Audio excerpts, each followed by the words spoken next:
This is my painting, Admissions Stripped Bare, which is oil on canvas. This is a departure for me because normally my work is about the connectedness we all have as humans. And usually my images are taken from travels that we've done. I'm so interested in other cultures and the beauties that they've made in the world, but this is a very somber piece for me.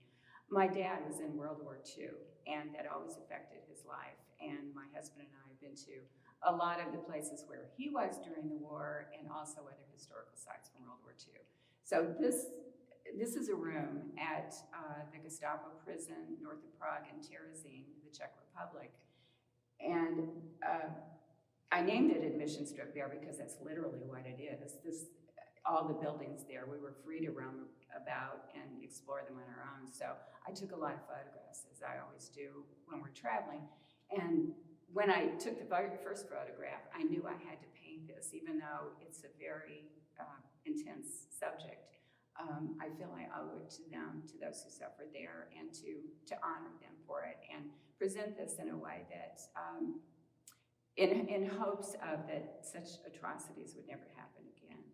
But this is called Admission Strip Bare. They had only two pieces of the furniture left to represent what they were doing there, but what they did was they took in, Terezín, the camp, was a transit camp for people who were arrested elsewhere and brought there to then go on to concentration camps. And at this camp itself, 2,600 people died there, mostly from harsh conditions, disease, and torture. 3 were hanged there, and others were shot when they were trying to escape. So I wanted to paint this, not only this image, but I have a plan for about a dozen images that represent a series I'm doing together, and the whole series is called Echoes of Their Voices.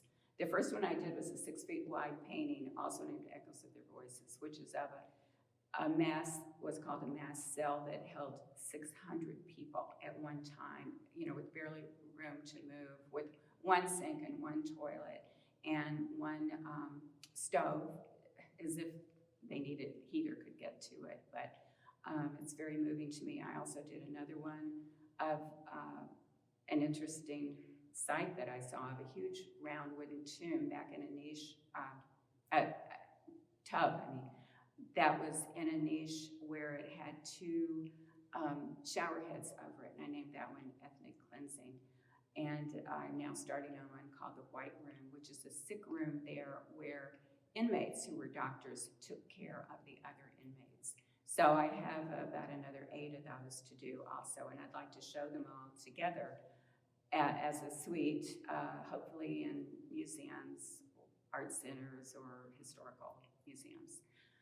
As I began to paint on this series, I was actually crying while I was working because I felt so guilty for having the privilege of painting while other people went through such torment and their lives were taken from them. My painting technique is very painstaking. It takes me a long time, normally at 6 months to a year and a half to do them. There are 3 layers of painting. I first draw on the canvas, do the first underpainting just to place everything, and then the second round of painting, I heighten the contrast of light and dark to make them more stark, and then ultimately the third painting, the third and sometimes more as far as smaller details go, is just to, it really brings an intensity to it, at least with the way that I work with oils, that they're thin, and I want them to look 50 years from now the way they do when I first finish them, because pentimenti can show through later on, and I hope they still look like this, when I'm long gone.